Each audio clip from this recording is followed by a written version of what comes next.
You're listening to a Life in Quebec podcast. For more, visit lifeinquebec.com. Hi, I'm Rosanna Haratunian. The article I'm about to read, Being an Entrepreneur in Quebec, was written by Cynthia Sheehan. The article first appeared in the November 2012 issue of Life in Quebec magazine. So, here it is. For many of us, the thought of starting a business is a hidden dream. Sitting at your desk, you may think, wouldn't it be great to be your own boss, to do what you love? Who among us has not thought of opening their own restaurant or B&B, or of turning that hobby into a lucrative business? Well, apparently, if you live in Quebec, only 23% of you have. But if you live in the rest of Canada, this rate jumps to 49%. Another surprising fact? If you speak English in Quebec, you think about it a lot more than your French-speaking neighbor does. This is not the only thing that distinguishes entrepreneurship in Quebec City and in the province. Lots of paperwork, a strong push towards community and nonprofit organizations, and an ambivalent feeling about money and success. Let me take you on a tour of my province and my city and examine entrepreneurship in Quebec. Entrepreneurship in Quebec. What role does culture play? Quebec citizens create fewer businesses and demonstrate lower interest in entrepreneurship than in the rest of Canada. Every indicator used reveals weaker entrepreneurial activity in Quebec, from intention to creation to development. In an attempt to understand why that is, the Fondation de l'Entrepreneurship conducts a yearly study on entrepreneurship in Quebec. In 2011, it explored, among other things, the relationship between entrepreneurship and language.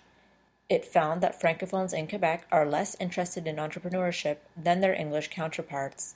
French Quebecers launch and own fewer businesses than Anglo-Quebecers do. Surprisingly, this gap between French and English speakers does not exist in the rest of the country. What is it about French-speaking culture in Quebec that turns people away from business? Well, there are many possible answers. One is a general attitude towards risk. Culturally, French Quebecers are more risk-averse. There is also a fear of failure. While Americans will celebrate those who are able to rise from the ashes, Donald Trump is a good example, Quebecers tend to offer few second chances to those who fail. Anyone remember Raymond Malenfant? This difference in attitude mirrors the differences between two other parent cultures. Fear of failure is more than 30% higher in France than in the United Kingdom.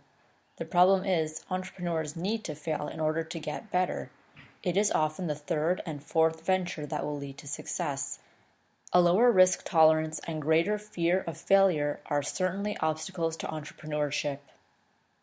In 2012, the Fondation explored the perception of the general population towards entrepreneurial activity. Surprisingly, they found that although a majority agree that entrepreneurship is important and is a good career choice, they also think that Quebec society does not agree. In other words, most people think, it's great to start a business and make money, but don't say it too loudly because it is kind of frowned upon here. This shows us that individual perception is changing. Let's hope that the positive individual attitude towards entrepreneurship and entrepreneurs will eventually trickle down into the general culture. Things do look bright. Today's young adults are much more open to entrepreneurial activity than their parents. But then again, this is true in any culture. Entrepreneurial intentions tend to decrease with age. But another possible answer of Quebec's lower business creation rate is our love of non-profit organizations, NPOs. Many French-speaking Quebecers will turn to community organizations rather than private enterprise to realize their dreams.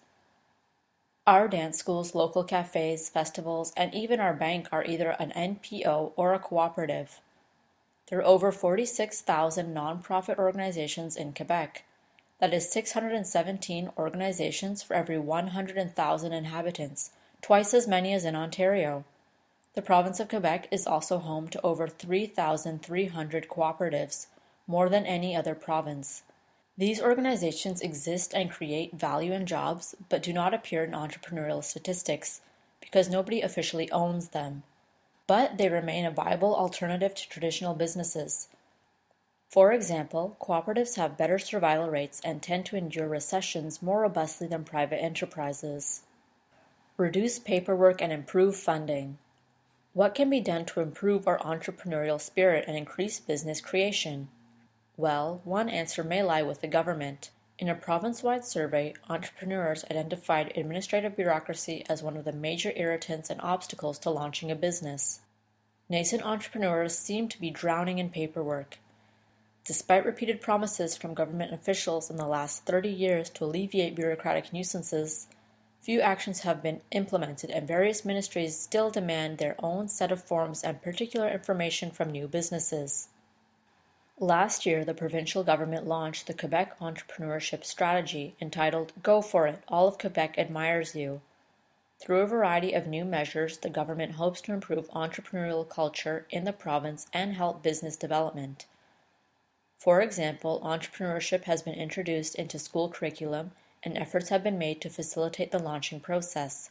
The Charest government even promised to spend $11 million on a single-access portal for entrepreneurs and a reduction of paperwork. Will the new Marois government follow suit? One can only hope. Another hurdle is access to financing. Venture capitalists are rare in the province, and their range of expertise is thin. There have been some improvements in the last few years, but many startups still complain that they must move to the United States to get funding. The Quebec Entrepreneurship Strategy promises an additional $339 million in funding for new businesses, as well as facilitating funding from private investors. What about Quebec City? Long seen as the quiet capital, home of too many civil servants and retirees, Quebec City is slowly changing its reputation. The election as mayor of the colorful Régie Labaume, former director of Fondation de l'Entrepreneurship, and staunch defender of all things entrepreneurial, is probably no coincidence to this change. Also in recent years, the civil servant-private company job ratio has been reversed. There are now more jobs in Quebec City in the private sector than in the various public organizations. Furthermore, Lévis' booming economy and vibrant younger population is exerting a growing positive influence on entrepreneurial attitudes in the region.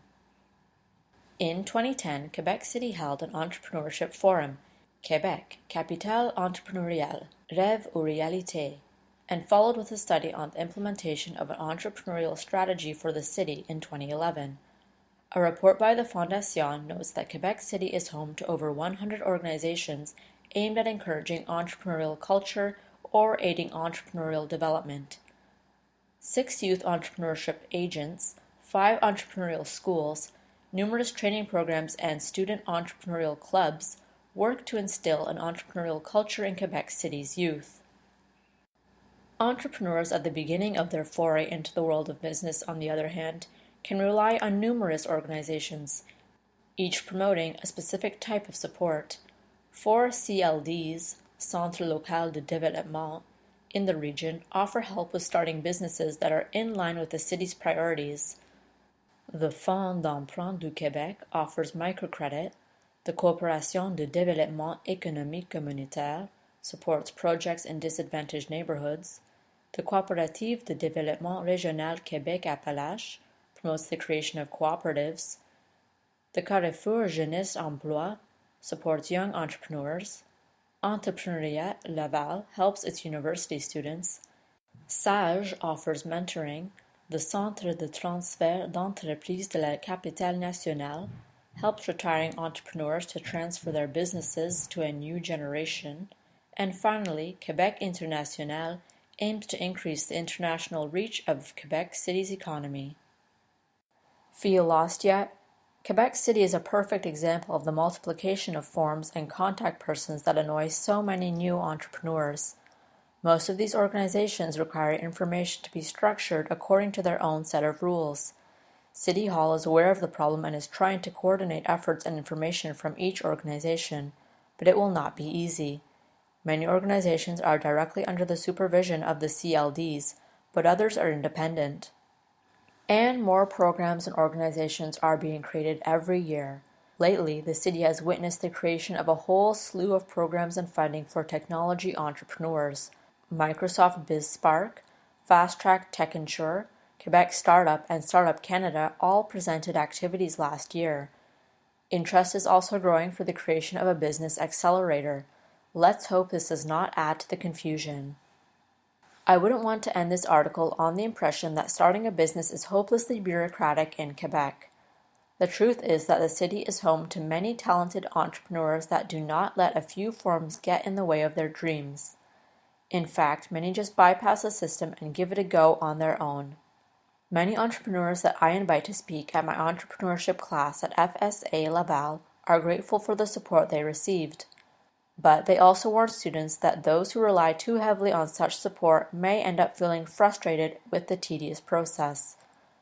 After all, entrepreneurs are known to be action-oriented and independent.